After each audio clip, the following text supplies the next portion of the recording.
Buenas noches, seguidores de Letras Huastecas. Es un programa más para hablar sobre la cultura, sobre la literatura, y le agradecemos profundamente su presencia.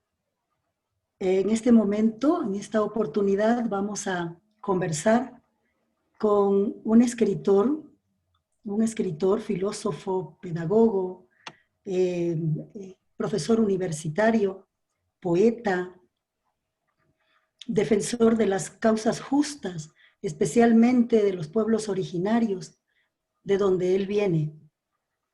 Por lo tanto, es un privilegio tenerlo en este espacio, un honor, y le damos la bienvenida a Dimitri Dimier, un escritor mexicano. Bienvenido, Dimitri. ¿Cómo está usted? Buenas noches y gracias por este espacio. Me siento muy bien, me siento en casa, sobre todo sabiendo que una gran personaje dialogará conmigo esta noche desde Ecuador, y para mí es un privilegio que yo desde México esté platicando de asuntos literarios, culturales.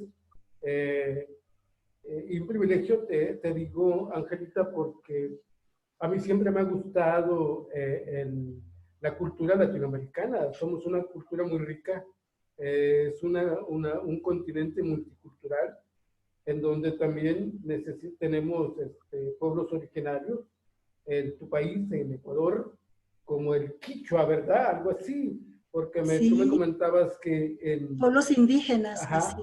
que en Ecuador no tienen alguna palabra no tienen. Por ejemplo, algunos decíamos los quechuas, si tú dices, no es quechua, es quichua, quichua, algo así, ¿no? Así es. Entonces, Bueno, hay una diferencia, perdone que te interrumpa, poeta. Hay una diferencia especialmente en fonemas, ¿no? El quichua que hablan nuestros indígenas utilizan el fonema I, lo que no acontece, por ejemplo, con el quichua que hablan los peruanos y bolivianos. Por eso es el quechua y nosotros que, el quichua. Esa es sí. la explicación.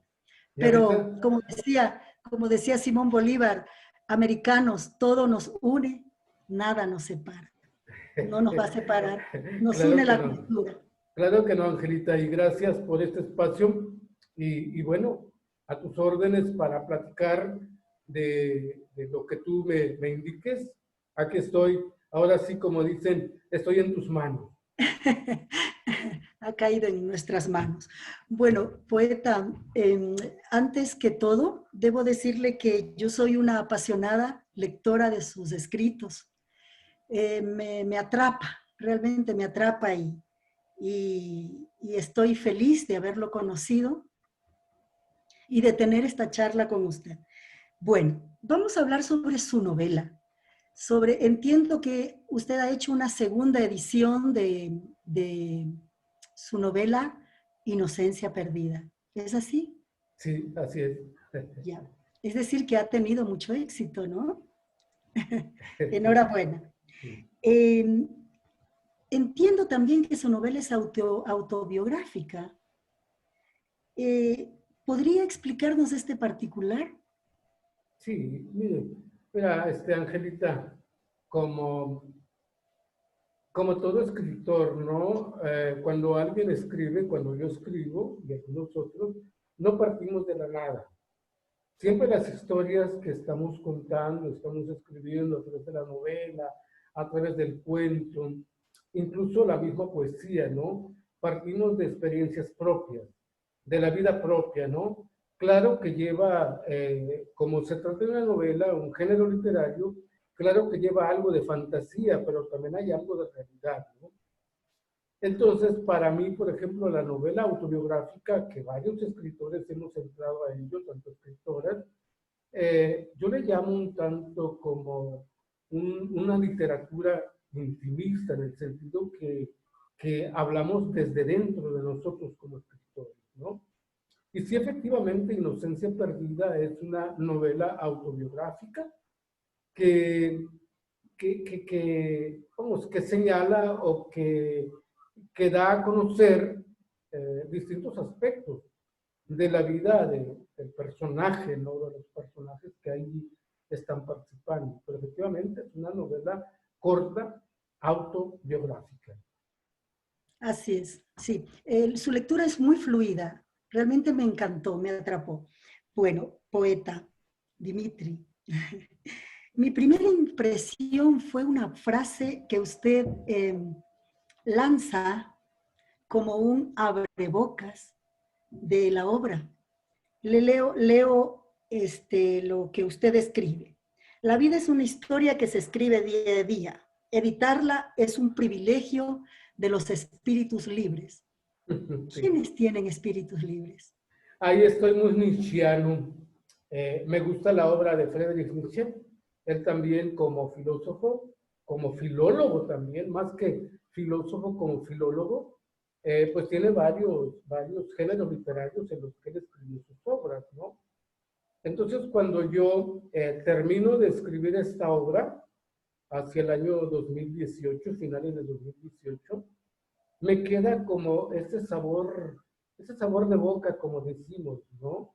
De que si cada uno de nosotros, cada uno de nosotros tiene una historia de vida, y cada historia de vida de nosotros es una obra literaria, que podemos tener una obra literaria como la novela, o podemos tener una obra literaria, por ejemplo, como el género dramaturgo, ¿no? La dramaturgia, o también la misma poesía, ¿no? Muchas de las poesías que yo he escrito también son poesías autobiográficas, ¿no?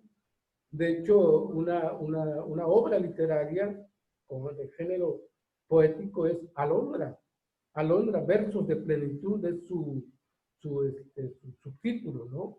Pero no es otra cosa más que el personaje de la novela que le escribe cartas de amor, que le escribe poemas de amor, poemas que caen dentro del romanticismo, pero también poemas que caen dentro de una poesía existencialista, ¿no? El existencialismo combinado con el romanticismo, pero también combinado con una serie como de espiritualidad que se vive en una relación de pareja, ¿no? En una relación amorosa, en una relación romántica, ¿no? Entonces, eso es lo que pasa con los que escribimos. Y entonces, Angelita, por eso se me ocurre pensar que la historia es algo que se escribe día a día.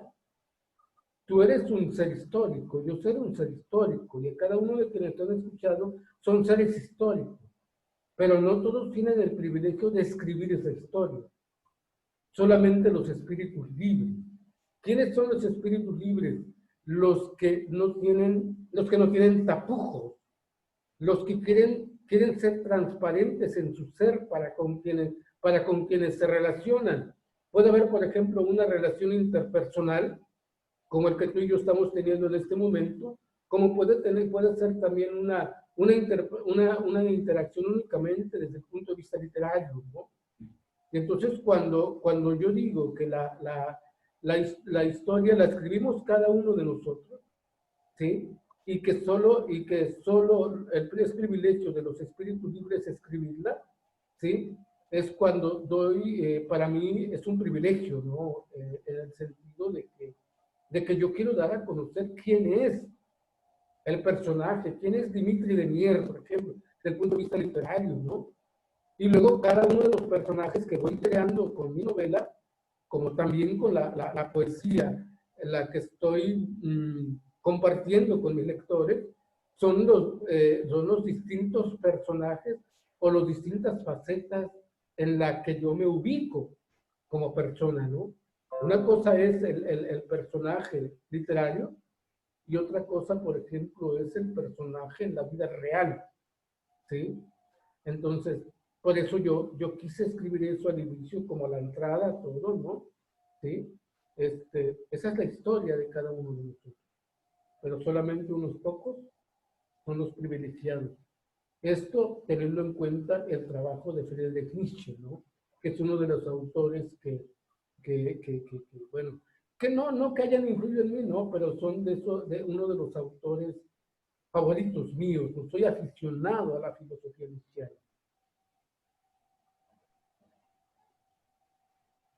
Su espíritu libre lo refleja en sus poesías. ¿Se siente libre escribiendo, poeta? Me siento libre escribiendo, me siento libre leyendo, ¿sí? Y me siento libre conversando. A mí me gustan esos tres aspectos de mi faceta, ¿no? El ser un buen conversador, el ser un buen lector y el ser un buen escritor. Y eso me libera. Me siento libre ahí. La literatura libera, la lectura libera, la vida también libera. La conversación libera. Sí. En el prólogo de su obra, el escritor, no sé, no lo conozco, Alvin Hobon, Alvin Pobón. Alvin Hobon, Pobón. dice que su obra puede ser leída en forma lineal o no lineal. Me salta la duda, ¿es una suerte de rayuela de Julio Cortázar? ¿Podemos leerla comenzando por el capítulo 5, 6, 1, qué sé yo? ¿O hay otra manera de leer su obra? Sí, mira, Angelita, quien toma la obra de manera lineal, es decir, que empieza del capítulo 1 hasta el capítulo 7, tiene tiene una visión de la obra, tiene una visión de la historia, tiene un enfoque. Pero quien, por ejemplo, si tú no sé qué experimentaste tú cuando leíste la obra lineal, de manera lineal, pero cuando yo escribí la obra, yo no la escribí de manera lineal, yo la escribí de manera no lineal. Es decir, la idea de escribir esta obra fue a finales de 2017, noviembre, diciembre de 2017, ¿sí? Entonces yo inicio escribiendo esa obra con el tercer capítulo. No inicio con el primer capítulo, inicio con el tercer capítulo, en donde el personaje principal desde el tercer capítulo es Arturo, porque Arturo es el que nos va a contar la historia desde su visión. Sin embargo, con el paso del tiempo, ¿sí?, yo me adentré a una serie de cursos, de talleres, pero de manera autodidacta. O sea, quiero hacer aclaración al público lector y quienes ahora nos están escuchando, que yo no estudié letras, yo estudio filosofía, que son cosas distintas. ¿Sí? Yo estudio filosofía, no estudio letras. Entonces, los que escriben... La filosofía está ligada a la literatura también.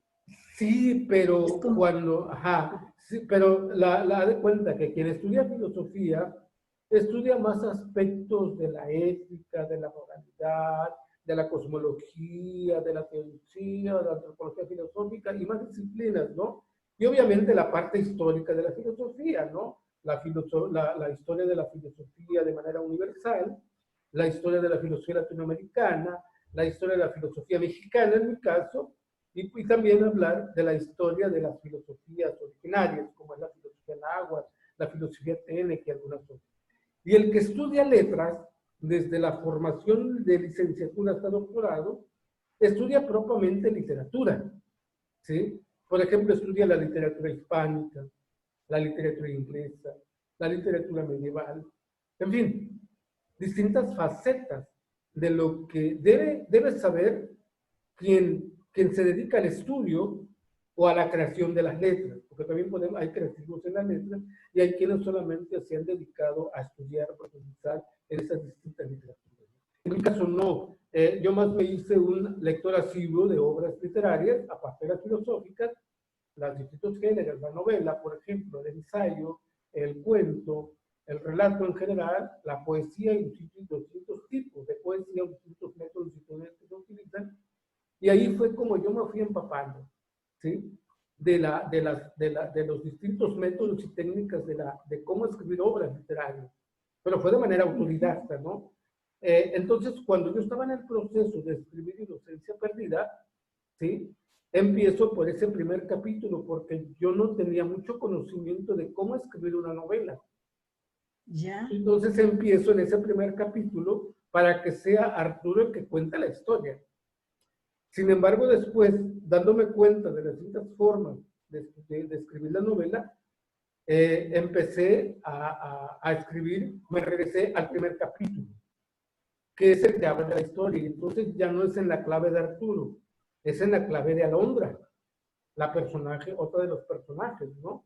¿Sí? Alondra, Arturo. Entonces yo puedo tener dos claves. La clave de lectura de la obra desde Arturo, que esta es una lectura no lineal, y la lectura lineal es leer Inocencia Perdida desde la clave de Alondra.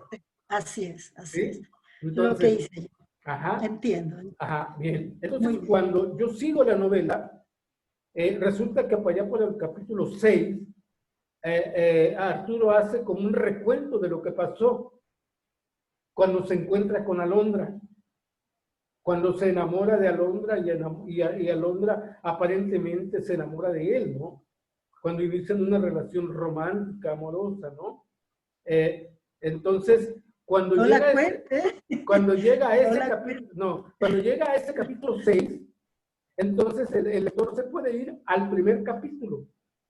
Ya, y no ¿Sí? pasa nada. No pasa nada. No pasa nada. La historia no se obnubila, la historia no se pierde, no se obscurece, ¿verdad? No, al Ya. contrario, las dos adquieren, las dos adquieren significado, pero sobre todo adquieren como significado propio, ¿no? Habrá quien lea la Ya. novela Inocencia Perdida desde la clave de Arturo y va a tener una visión, ¿sí? Yo, Y hay quienes, yo lo quien lea la obra desde la visión de Alondra y tendrá una visión distinta de lo que es la historia, ¿no? Entonces, así fue como se fue escribiendo Inocencia se Perdida. creó, se construyó. Así se construyó, así la En mi, construcción literal, ¿sí? en mi Y finalmente, relectura, sí, y finalmente, por ejemplo, cuando yo leo esto, cuando yo leo ya como lector, no como autor de la obra, ya como lector, me doy cuenta, salió una obra literaria preciosa, con una belleza literaria, ¿sí? Que, que digo yo, sí, parece ser que esta técnica la había leído en Rayuela, de Julio Cortázar. pero no es muy común en las No, obras contemporáneas. no es No es muy común. común. No, Ajá, no, así es. no es común. En mi relectura voy a hacer una lectura no lineal para tener otra Okay. perspectiva de la obra. Y esperemos que Eh, hablemos ya de esa lectura no lineal. A ya, ver qué te correcto. parece la La historia. próxima. Eh, Dimitri, Sí, vamos a los personajes. sí. Como lectora, el lector, el momento en que se enfrenta a la obra de X escritor, se vuelve un personaje más. Es lo que a mí me ocurre. Entonces, yo voy a hablar del personaje de la mamá de Alondra, doña Belén creo que se llama, ¿no? Sí. Doña Belén, que siento una animadversión por ella. Es mi verdad, la digo, ¿no? Porque me parece un personaje decimonónico, a más de autoritario, represor. Tomemos en cuenta que esta señora le arrebató a su hijo, le arrebató el hijo a su hija, ¿no? Como una suerte, qué sé yo, para esconder tal vez ante la sociedad una situación no muy bien vista, ¿no? Que la hija tenga un hijo no estando casada. Alondra se vuelve marioneta de doña Belén. ¿Está de acuerdo conmigo o estoy haciendo una lectura en el aire? Hay algo que tú hablas de la animadversión. Voy a añadir una nota más de ahorita que hablamos de la estructura de la obra y de los tipos de lecturas que se pueden hacer, ¿no? Voy a añadir algo más. Cuando fui madurando la obra como escritor, le integré a un narrador. Ya no iba a ser Arturo el que iba a contar la historia ya. El narrador que es omnipresente y omnisciente de la historia que se está contando. ¿Sí? Y entonces la animadversión puede ser desde Narrador Arturo, Dios. sí, un narrador Dios, un narrador omnipresente, omnisciente, Sí, ¿no? así es. Entonces puede haber una animadversión tanto del narrador como de Arturo. Puede ser. Pero la pregunta que me haces, como la marioneta, como alguien que se deja un tanto Manipular. manipular, manejar, Ajá. yo siento que había sido más a partir de la experiencia un tanto del miedo, del temor de Alondra hacia su madre, por el autoritarismo que había, o por el autoritarismo de la mamá, ¿no? Incluso esto, Angelita lleva a escribir de esta obra, que es Inocencia Perdida, la novela, una novela corta, se escribe precisamente en la parte posterior, vamos, en la parte de ¿cómo le llamamos? La contraportada. Fíjate lo que dice, y esto responde a tu pregunta. Dice, las promesas quedan atrás y la inocencia perdida. El llanto y el luto cubren a Alondra. Inocencia perdida muestra que bajo el carácter dominante de una madre, o mejor dicho, bajo el carácter de una mujer y madre demasiado dominante, no pueden florecer buenas rosas. Doña Belén es una persona que vampiriza todo lo que toca, y como consecuencia sus hijas, si no son semejantes a ella, como es el caso de Natalie, que trata de imitarla, las eclipsa totalmente. Alondra queda eclipsada, tan solo abocada a recibir en su experiencia vital una serie de usufructos materiales, sin saber bien qué es la vida, ni el amor, ni un hijo, ni un compañero. Solo tiene fuerza en su mente una madre dominante que la castiga, la echa del hogar y le quita el hijo, su hijo, que ella no quiso abortar a pesar de la dureza de los hechos en que lo concibió. Creo que eso responde a tu pregunta. Así es, así es. Bueno, yo le iba a tener una inquietud. Usted creó a dos personajes, a Natalie y a Alondra, completamente diferentes. Natalie segura, firme. En cambio, veo a Alondra timorata, nerviosa, insegura. Dicen que los hijos no se parecen, que son como los dedos de la mano. Ninguno es igual, ¿no? Entonces yo creo que en estos dos personajes se cumple, ¿verdad? La desigualdad de los hijos. Pero están abismalmente diferentes. Hay que ¿Por qué los creó romper. así? ¿Perdón? ¿Por qué los creó así, siendo de la misma sangre? Porque creo que un tanto para puntualizar la inseguridad de Alondra, ¿no? Que finalmente Alondra, como dice la contraportada, ¿no? Se queda un tanto en la soledad, ¿no? ¿Sí? Es una historia que se va construyendo y que finalmente, en la historia, en la novela, finalmente queda sola, ¿no? ¿Sí? Entonces, y aquí se cumple un tanto también, Angelita, la parte cultural en México. ¿Sí? La parte, no sé, en Ecuador, pero aquí la parte cultural es que sobre todo en la clase media tradicional, ¿no? Porque estamos hablando, Alondra está ubicada en una clase media, ¿sí? Y la clase media tradicional, siempre por lo general de manera cultural, ¿sí? La hija más chica se queda con la mamá o con el papá, ¿sí? Ella no se casa, ahí queda, obedeciendo, cuidando. Pero hay una cosa aquí bien interesante, si te das cuenta, la ausencia de papá, la ausencia de padre. Ajá. Entonces esta era una familia, vamos a llamar una familia disfuncional, pero también una cosa, aquí hay algo bien importante, ¿no? Una familia que aún siendo tradicional, hacia el exterior es una familia cerrada. Sin embargo, viene la otra parte, de que no es tan cerrada, porque hay presencia de otros personajes que no son de la familia y que se ocultan. Son personajes así como van como de pasada, ¿no? Van de pasada. Así como aparecen y aparecen y automáticamente, en no mucho tiempo, esos personajes desaparecen. ¿sí? Así como pequeños fantasmas. Eso es otro ropaje literario que podemos utilizar, porque la vida de nosotros es así. Hay personajes que llegan, les damos entrada, pero son temporales y después ya se retiran, o nosotros nos encargamos de retirarlos. Otro detalle de una Desaparecer. sí, aparecen y desaparecen, ¿no? Y algunos vuelven a aparecer y algunos ya jamás aparecieron en la historia, ¿sí? Ujú. Otro detalle bien interesante, el ocultar. La familia clase media, ¿sí? Conservadora, oculta. Hay una doble moralidad que se nota en Inocencia Perdida como historia. Así es, sí. Es evidente, es Sí, evidente. ajá.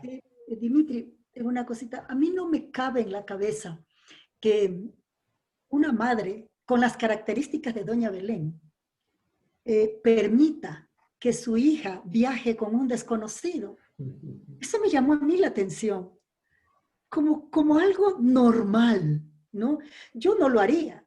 Yo a mi hija, por ejemplo, nunca la dejé dormir en otra casa que no sea en la mía, ¿no? Y que yo no soy autoritaria ni cosa parecida. Entonces, eso me llamó la atención. Fresca, la señora, muy fresca, la deja ir con un ilustre desconocido.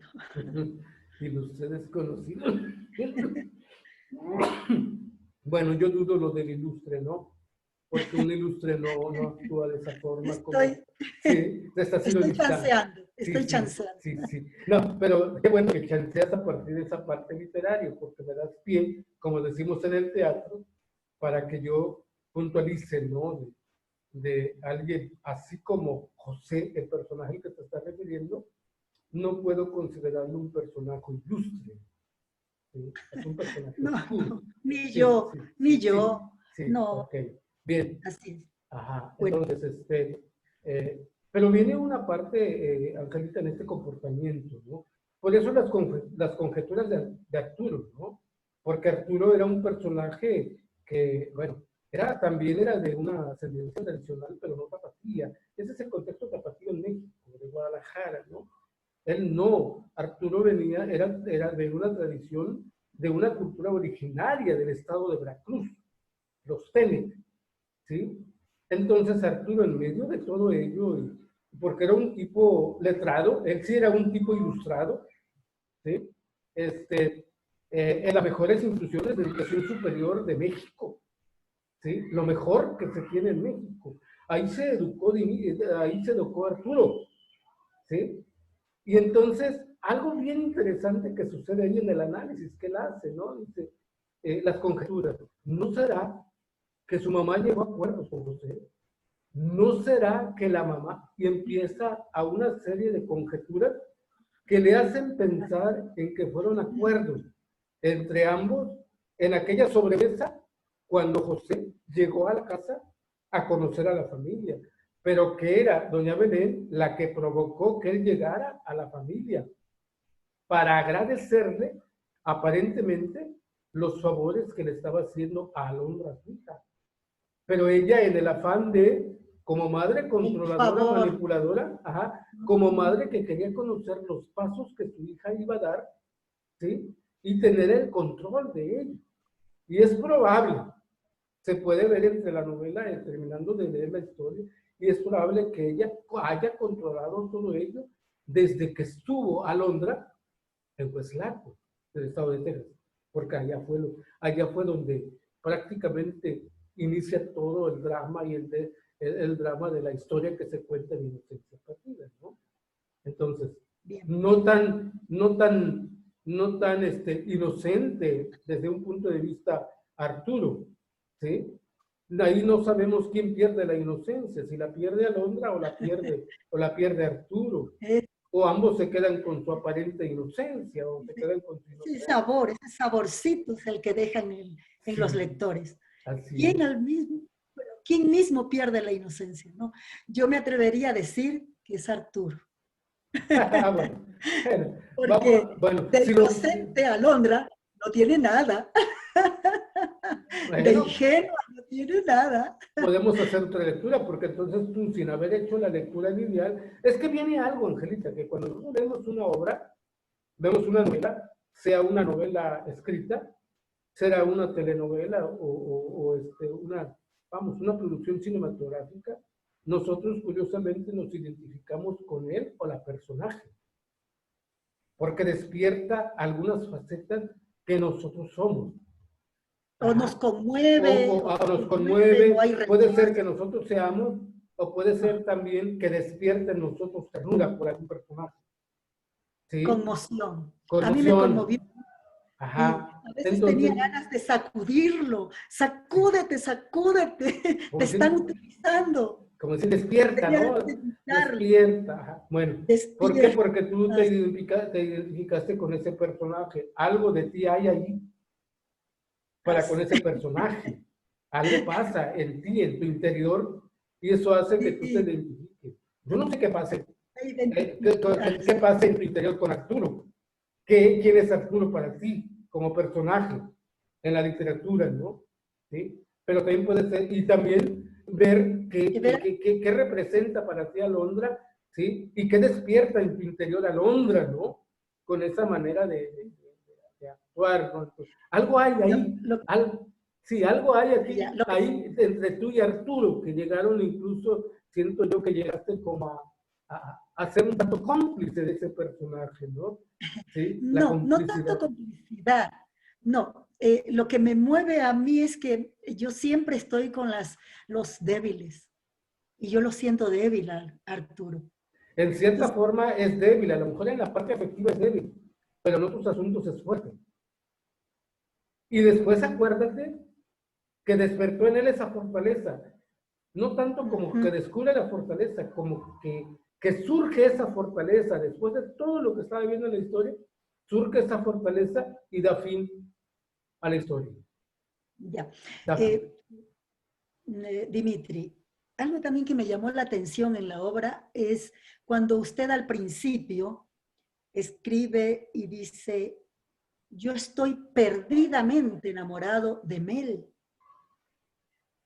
porque es tierna, porque es buena, bueno, no sé, le describe, ¿no? Un personaje que no aparece, solo se lo menciona. Aparece y desaparece.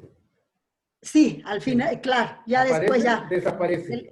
Fue Del, como un tanto como el sí, pretexto para contar la historia de la situación que estaba viviendo Arturo cuando ya. se encuentra con... Pero yo quiero saber. Acuérdate que ese capítulo creo que se llama algo tiene que ver con un roto para un descosido. Ya, oh, ya. Acuérdate de Ya. los títulos que se le Entonces, ponen a la ¿a dónde quiero llegar? Si usted dice que estaba perdidamente enamorado, no usted, Arturo, perdidamente enamorado de Mel, ¿cómo es posible que de la noche a la mañana usted se enamore perdidamente de Alondra? No, yo no, Arturo. Arturo. No confundas a Arturo con Dimitri. No, no, no, Dimitri es no. el escritor, Usted, Arturo es el personaje. perdón, Sí. perdón. Tiendo a asociar, tiendo a Bueno, asociar. a lo mejor esto, hay no tanto una confusión, creo como que hay una metáfora, algo metafórico, porque recuerda que cuando hicimos esta conversación, decíamos que era una novela autobiográfica. Así es. Yo Entonces, creo que... eso me lleva siempre a remitirme a usted. Sí. Pero bueno, corrijo. ¿Por qué Arturo cambia ese sentimiento de una mujer a otra? Es que el amor puede desvanecerse de un momento a otro. Se lo pregunto como filósofo, no como escritor. ¿El amor puede aparecer y aparecer? Yo no estoy de acuerdo. Puede aparecer y desaparecer. Me explico en esta parte. En esa parte de Alondra, en esa parte, perdón, de Inocencia Perdida, te digo Alondra porque se está trabajando un guión cinematográfico para la novela Inocencia Perdida. Aparece en la pantalla grande y no se va a llamar Inocencia Perdida, se va a llamar Alondra, ¿sí? Alondra, basada en la novela de Dimitri de Mier, Inocencia Perdida. ¿Sí? Bueno, pero voy a lo siguiente, a la pregunta que me haces. Todavía Arturo no sentía amor, no había amor, había pasión. Él estaba apasionado. Era un soltero apasionado. A la ¿Por edad quién? que... ¿Por Mel? ¿Por Mel? Apasionado por Mel. Porque Ah, ya. porque Mel había despertado todo ello, lo que se dice en la historia, su Sí, belleza, su juventud, su intelectualidad, la intelectualidad de Mel, ¿sí? Su transparencia, eso despertó en Arturo el deseo de, ¿sí? El deseo de esa mujer, porque aparte era una mujer bella, y más todo lo que la adornaba la hacía todavía más bella. Entonces, esa era pasión. Estaba en la etapa del enamoramiento, apenas iniciaba, ¿sí? Cuando no se da, él dice, por algo no se dio, ¿sí? Y entonces aparece Alondra. Con Alondra sí se da, con Mel no, porque Mel era menor que él, acuérdate, según la historia. 13, 14 años, ni sé cuántos 13 años. años menor que él. Ajá, sí. ¿Sí? Entonces, Arturo no, ya se veía. no tan solo era que ella era menor que él. Arturo Entonces no era por eso, sino también porque Mel, no, Mel no sentía lo mismo por Arturo. Arturo era el enamorado, pero Mel no. Pero también él no se aferró a Mel. No se aferró, sino que ve en Alondra una oportunidad. Pero acuérdate que hay otro personaje, Vero, que es otro personaje, por ejemplo, también con unas características muy semejantes entre una mujer noble, una mujer transparente, de mirada transparente, ¿sí? Y es como el tipo de mujeres en las que Arturo se fija. Ese es como la... Sí, ahí se queda, ahí se ancla, ¿no? Arturo, ¿sí? Por eso finalmente se queda con Alondra, pero porque Alondra vivía una situación distinta a la de Vero, a la de Verónica. Acuérdense que Verónica era de Opus Dei, era supernumeraria, había hecho votos de castidad. Entonces, y como Arturo había pasado por una experiencia de vida en el seminario, como religioso, entendía muy bien el mecanismo de la castidad. Y entonces dijo, aquí no, porque ella hizo votos. Así es, sí. La única libre es Alondra. Mira. Aunque Alondra ya tenía un hijo, pero él no sabía en ese momento que Alondra era mamá soltera. Se dio cuenta después, en el transcurso. Ya. A propósito de lo que acaba de decir, mamá soltera, le hago una pregunta como madre. ¿Hay madres solteras o simplemente hay madres? Bueno, culturalmente le llamamos madres solteras porque hay madres no solteras. Pero son madres. No, sí son madres, pero... Yo creo que se estigmatiza. Sí, creo que se estigmatiza. El hablar de madre soltera, es decir, es una madre sola. Es una madre sola. Pero también hay madres solteras que hay madres solas, ¿sí? Que prácticamente están solas, madres que están solas, ¿sí? Pero que son casadas. Incluso viven con el papá de los hijos, pero los padres son ausentes, ¿sí? Entonces a veces decimos es una madre soltera, madre sola, pero aquí es de manera despectiva, ¿no? Incluso la madre soltera en algunas culturas, sobre todo en el tiempo en que se cuenta la historia de la inocencia perdida, no había tanta apertura y menos en esos círculos culturales de círculos de clase media, ¿no? Era un estigma. Era un estigma. Por eso, acuérdate que Alondra, durante su embarazo, la ocultan. Incluso ocultaron su maternidad. ¿Sí? Así ya sabes cómo la como una vergüenza. Sí. Pues está interesante la charla, Angelita, pero creo que hay que dejar material, ¿no? Para algún otro conversatorio. Yo me siento a gusto contigo, dialogando. Y pues, ¿qué podemos hacer? El tiempo nos limita, ¿verdad? Pero qué padre que pude o logré platicar contigo. Una mujer bellísima, una lectora que no tan solo tiene apasionada, que no tan tiene una belleza de alma, tiene una belleza externa, tiene una belleza de alma, y sobre todo esa sonrisa que te caracteriza, que la verdad yo creo que voy a escribir una novela y tú vas a ser la siguiente personaje. ¡Qué privilegio! Puedo morir en paz, Pero todavía falta, Oye, pues mira, ya viste la hora, está muy interesante, Sí, pero ¿qué te te parece si agradezco. nos citamos para otro conversatorio? Quedaron, ¿Eh? quedaron muchas cosas en el Ok, tapete. los dejamos En una para la nueva siguiente. ¿Te parece? Gracias, Dimitri. Un abrazo, Una- te mando un un abrazo. beso. Te mando un Ecuador, beso. Ecuador les envía un fuerte abrazo. Muchas gracias, cuídate. Dios, gracias. Bye.